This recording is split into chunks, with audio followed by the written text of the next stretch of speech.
NDA ప్రభుత్వ 2 ఏళ్ల పాలనలో మన విజయనగరం నియోజకవర్గం పరిధిలో అనేక అభివృద్ధి, సంక్షేమ మరియు ప్రజా ఉపయోగ కార్యక్రమాలను గౌరవ శాసనసభ్యురాలు పూసపాటి అదితి విజయలక్ష్మి గజపతిరాజు గారి నాయకత్వంలో నిర్వహించడం జరిగింది.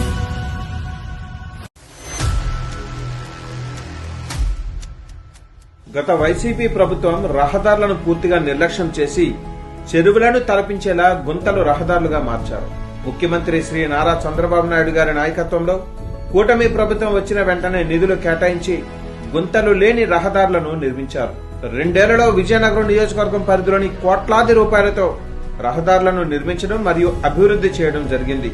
కూటమి ప్రభుత్వం వచ్చిన తర్వాత నియోజకవర్గం పరిధిలోని 36.6 లక్షల రూపాయలతో రహదారులు మరమ్మతులు జరిగాయి. కొత్తపేట నుంచి వైఎస్ఆర్ నగర్ రహదారికి 1.75 కోట్ల రూపాయలు, బాలాజీ జంక్షన్ నుంచి కొత్తపేట నీరట్యాంకు రహదారికి 3 కోట్ల రూపాయలు, జేఎన్టీయూ జంక్షన్ నుంచి జేఎన్టీయూ గేట్ వరకు 80 ఫీట్ రహదారికి 7.12 కోట్ల రూపాయలు, విజయనగరం పాలకొండ రహదారికి మరమ్మతులకు గాను 2.38 కోట్ల రూపాయలు, వై జంక్షన్ నుంచి కోరాడపేట వరకు 3 కిలోమీటర్ల రహదారికి 1.5 కోట్ల రూపాయలు, జొన్నవలస నుంచి పెదవేమలి రహదారికి 2.6 కోట్ల రూపాయలు, NH43 నుంచి గాజులరేగ బసవతారకం కాలనీకి రహదారి, జొన్నవలస దుప్పాడ అయ్యన్నపేట మీదుగా అయ్యన్నపేట జంక్షన్ వరకు రహదారి, గుంకరాం నుంచి నందాం వరకు ఒక రహదారి, విజయనగరం ధర్మపురి రహదారి, నియోజకవర్గంలో జీవో నెంబర్ 53 ద్వారా 9 రహదారుల మరమ్మతులకు గాను 1.2 కోట్ల రూపాయలు, నియోజకవర్గంలో జీవో నెంబర్ 348 ద్వారా 14 రహదారుల మరమ్మతుకు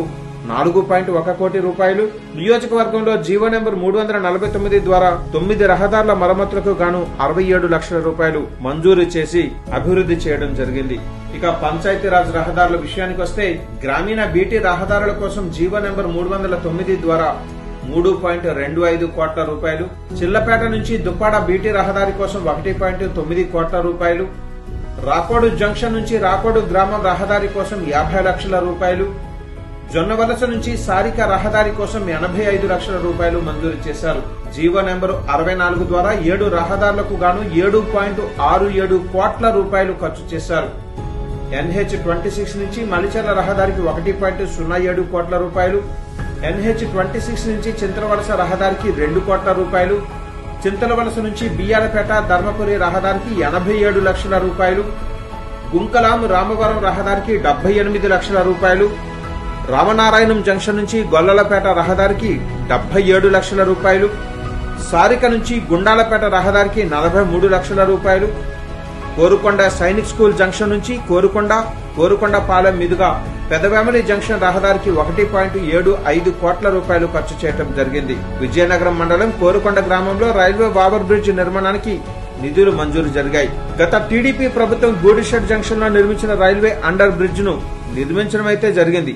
కానీ తదుపరి వచ్చిన వైసీపీ నిర్లక్ష్యంతో ప్రజలు తీవ్ర ఇబ్బందులు ఎదుర్కొన్నారు. కూటమి ప్రభుత్వం వచ్చిన వెంటనే ఈ RUBని వినియోగంలోనికి తీసుకుని రావడం జరిగింది.